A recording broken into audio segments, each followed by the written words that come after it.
नमस्कार मित्रों, सत्य की विजय में आपका स्वागत है। मैं हूं विजय त्रिवेदी।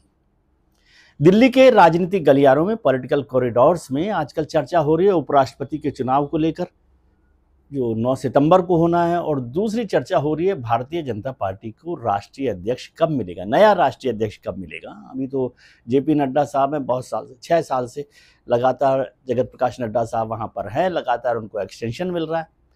लेकिन उनका चुनाव कब होगा, भारतीय जनता पार्टी और संघ के बीच ये दुविधा अभी तक बनी हुई है। वो एक्सरसाइज पूरी नहीं हुई है या सेटल डाउन नहीं हुई है, जो भी कह लें। और दूसरा बड़ा काम भारतीय जनता पार्टी के नेतृत्व के पास है उपराष्ट्रपति के चुनाव को लेकर। लेकिन उपराष्ट्रपति का चुनाव इतना मुश्किल काम नहीं है। भारतीय जनता पार्टी में और एनडीए के पास नंबर है और नंबर गेम में बहुत आगे है वो, तो इसलिए विपक्ष अपना उम्मीदवार खड़ा भी करे तब भी उम्मीदवार की जीत भारतीय जनता पार्टी या एनडीए की होगी, जो भी उम्मीदवार होगा। और राष्ट्रीय अध्यक्ष में भी केवल नाम तय करना है। मोहन भागवत साहब, नरेंद्र मोदी जी, भारतीय जनता पार्टी आलाकमान और आरएसएस आलाकमान तय करेगा कि किसको अध्यक्ष बनाना, तो उसमें हो जाएगा। उसमें कोई इतना झगड़ा नहीं है। वहां भी चुनाव होने वाला नहीं है, वहां तो चुनाव नहीं होने वाला है। लेकिन एक चुनाव जो होने वाला है 12 अगस्त को, वो बड़ा खतरनाक चुनाव है जी। बिल्कुल पार्लियामेंट के बगल में 100 मीटर दूर एक कॉन्स्टिट्यूशन क्लब है, रफी मार्ग पर। रफी मार्ग पर कॉन्स्टिट्यूशन क्लब की भव्य इमारत है, जिसमें आजकल कॉफ़ी कैफ़े भी है और रेस्टोरेंट भी है, जिम भी है, स्विमिंग पूल भी है और बहुत सारे और ऑडिटोरियम भी बने हुए हैं। अब वहाँ का चुनाव होना है, वहाँ की जो कमेटी है उसका चुनाव होना है। गवर्निंग काउंसिल उसे कहते हैं। उसमें लोकसभा अध्यक्ष जो है वो पदेन अध्यक्ष होते हैं और राज्यसभा के जो उपसभापति हैं वो उसके पदेन सचिव होते हैं। वो दोनों तो काम ठीक है। उसके बाद 3 बड़े पद हैं गवर्निंग काउंसिल में। एक है सेक्रेटरी एडमिन, एक है सेक्रेटरी कल्चर, एक है सेक्रेटरी स्पोर्ट्स, और बाकी हैं कोषाध्यक्ष और 14 मेंबर हैं, एमसी मेंबर्स हैं, मैनेजमेंट कमेटी के मेंबर्स हैं। अब उसमें से स्पोर्ट्स सेक्रेटरी का नाम तय हो गया है, वह तिरुचि शिवा बन गए हैं, अनअपोज्ड। दूसरी तरफ जो कल्चर के और स्पोर्ट्स के बन गए हैं राजीव शुक्ला साहब। कोषाध्यक्ष बन गए हैं एपी जितेंद्र साहब, भारतीय जनता पार्टी के। अब एक जो सबसे इंपॉर्टेंट पोस्ट है वहां की, वो है सेक्रेटरी एडमिन। उस पर पिछले 20 साल से कोई चुनाव नहीं। वैसे वहां पर चुनाव होता ही नहीं है, ऐसे ही आम सहमति से बन जाता है। आप मान जाओ, कोई खड़ा भी हो गया था, अरे आपकी जिसको मना लिया, खुश कर लिया, राजी कर लिया, बैठा दिया, खड़ा कर दिया, वो हो गया। अब 20 साल पहले एक चुनाव हुआ था जिसमें उस समय जो लोकसभा अध्यक्ष थे बाली योगी जी, जीएमसी बाली योगी, आपको याद हो, टीडीपी, उन्होंने राजीव प्रताप रूडी को, भारतीय जनता पार्टी के जो नेता हैं, उनको नॉमिनेट किया था सेक्रेटरी एडमिन। तब से वो 20 साल से वही सेक्रेटरी एडमिन है।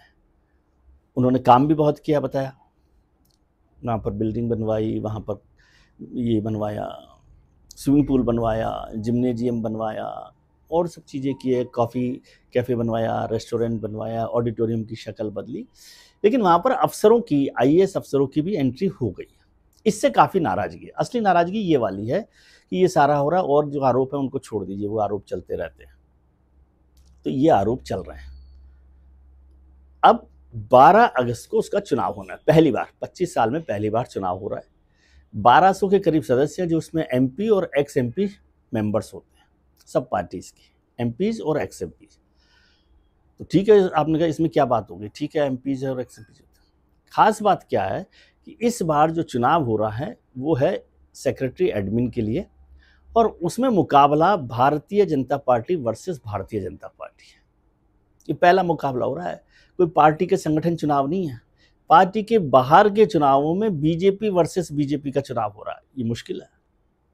अब बहुत सारे लोग सवाल खड़ा कर रहे हैं कि भाई ये कैसा चुनाव हो रहा है, क्या पार्टी की लीडरशिप ये तय नहीं कर पाई अपने ही 2 नेताओं में से किसी को एक को बैठा देती। यदि कोई कांग्रेस का, किसी दूसरी पार्टी का कैंडिडेट वहां पर होता तो समझ में आती बात। बीजेपी वर्सेस बीजेपी चुनाव हो रहा है, और वो भी संगठन का चुनाव नहीं है। मान लीजिए राष्ट्रीय अध्यक्ष का चुनाव है, प्रदेश अध्यक्ष का चुनाव है, जिला अध्यक्ष का चुनाव है, तो पार्टी के ही लोग होंगे। लेकिन ये तो पार्टी का चुनाव नहीं है, ये कॉन्स्टिट्यूशन क्लब का चुनाव है। कॉन्स्टिट्यूशन क्लब में एक और बात याद आई मुझे, बहुत इंपॉर्टेंट इंटरेस्टिंग स्टोरी है हिस्ट्री की, पॉलिटिकल हिस्ट्री की। 1977 में जनता पार्टी की सरकार बनी थी। राजनारायण जी बड़े नाम था। राजनारायण जी का एक प्रोग्राम वहाँ पर हुआ कॉन्स्टिट्यूशन क्लब में, और उसमें अपने भाषण में उन्होंने हरिजन शब्द का इस्तेमाल कर लिया। हाँ, हरिजन शब्द का, हरिजनों की भलाई के लिए ये सब जो भी बात कही होगी, मुझे एग्जैक्ट भाषण। अब उसके बाद भाषण था एक नौजवान नवयुवती जो नेत्री थी, उनका, यंग नेत्री जो अभी अभी शुरू कर रही थी, एंट्री कर रही थी पॉलिटिकल फील्ड में, सोशल फील्ड में। उन्होंने कहा कि ये तो बहुत आपत्तिजनक है, हरिजन कह रहे हैं। राजनारायण जी को पता नहीं हरिजन जो है दलितों के लिए आपत्तिजनक, अपमानजनक शब्द है। इससे तो हंगामा खड़ा हो गया पूरी सभा में कि राजनारायण उस समय का दिग्गज लीडर, और उनको चैलेंज करके एक युवा नेत्री ने, लीडर ने, यंग लीडर ने, फीमेल लीडर ने चैलेंज कर दिया, कहा कि हरिजन जो है अपमानजनक शब्द है दलितों के लिए। बहुत हंगामा हुआ था उस वक्त। लेकिन उसका फायदा क्या हुआ? उसका फायदा ये हुआ कि देश को एक नई युवा दलित लीडर मिल गई। जानते हैं उनका नाम क्या है? उनका नाम है मायावती। मायावती के लिए वो फर्स्ट इस तरह की बड़ी पब्लिक अपीयरेंस थी जिसने उनको सुर्खियों में ला दिया। खैर, ये तो हिस्ट्री की बात थी। और भी बहुत सारे प्रोग्राम वहाँ पर होते रहते हैं, भाषण भी होते हैं, प्रदर्शन भी होते हैं, सभाएं, किताबों के विमोचन भी अक्सर वहाँ पर होते रहते हैं एमपीज़ के सामने। और आजकल तो शादी वगैरह भी वहाँ पर बहुत होती थी, पार्टियाँ भी होती हैं, ये सब काम चलते रहते हैं। तो खैर, अब बात असली मुद्दे की।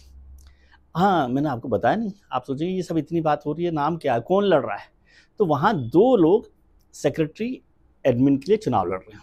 एक है भारतीय जनता पार्टी के बड़े नेता जो हवाई जहाज उड़ाते हैं, राजीव प्रताप रूड़ी, केंद्र सरकार में मंत्री रहे। दूसरे नेता हैं संजीव बालियान साहब, वो जमीन के नेता हैं, वो हवा में उड़ते हैं, वो जमीन पर दौड़ रहे हैं। हालांकि वो इस बार चुनाव हार गए हैं, एक्स एमपी हैं। तो उनको सब लोगों ने कहा कि भाई ये सब काम होना चाहिए और हम तुम्हारे को साथ देंगे।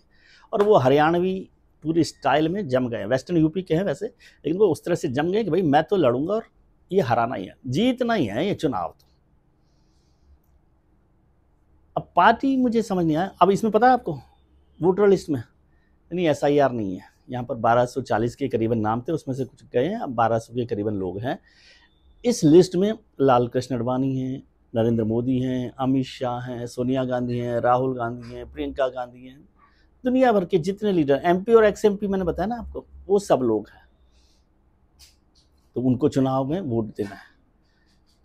अब ये तय नहीं कर पाई भारतीय जनता पार्टी की लीडरशिप, या फिर तय कर लिया कि भाई इन दोनों को ही लड़ने दो, आज फैसला हो जाने दो कि जब 25 साल से जो बने हुए हैं सेक्रेटरी एडमिन, तो क्या भारतीय जनता पार्टी का नेता, एक तो उनको मंत्री नहीं बनाया, वो अपना हवाई जहाज उड़ा रहे हैं इतना काम करने के बाद भी, तो क्या भारतीय जनता पार्टी की लीडरशिप रूडी साहब के खिलाफ खड़ी है?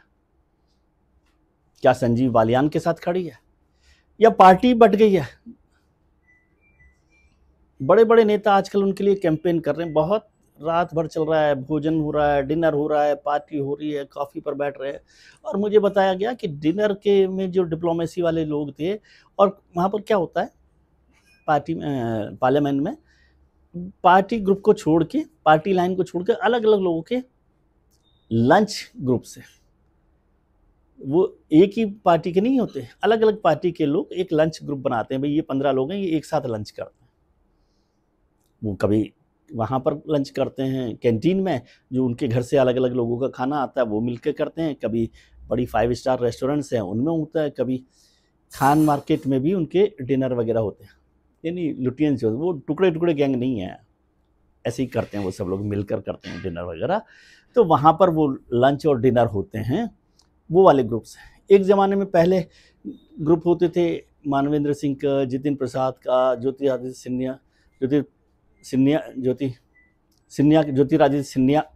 सिंधिया का, तमाम लोग, सुप्रिया सुले और उस तरह के लोग, ज्योति मिर्धा होती थी उस ज़माने में, वो लोग, वो सब लोगों का होता था। अब नए लोग आ गए हैं, उनका है ग्रुप है। तो लेकिन ये पार्टी लाइन से अलग है।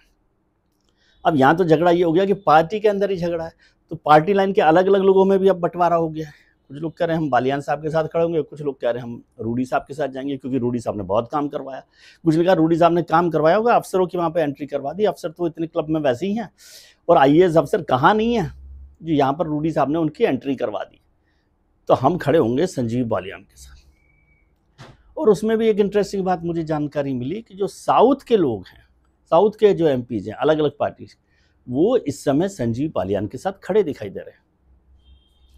लेकिन जो एलीट क्लास है, जो खान मार्केट में रहता है, जो लुटियंस जोन में रहता है, जो बड़ी बड़ी पार्टीज करता है, बड़े लोग हैं, पावरफुल लोग हैं, जिसे पावरफुल क्लब कहा जाता है पॉलिटिक्स का, वो लोग आज भी राजीव प्रताप रूडी के साथ खड़े हुए हैं। अब राजीव प्रताप रूडी का हवाई जहाज उड़ेगा या संजीव बालियान की खेती में फल उगेंगे, ये आपको 12 अगस्त की काउंटिंग के बाद पता चलेगा। 12 अगस्त को वोट डाले जाएंगे। कौन किधर वोट डाल रहा है देख तो सकते नहीं सब।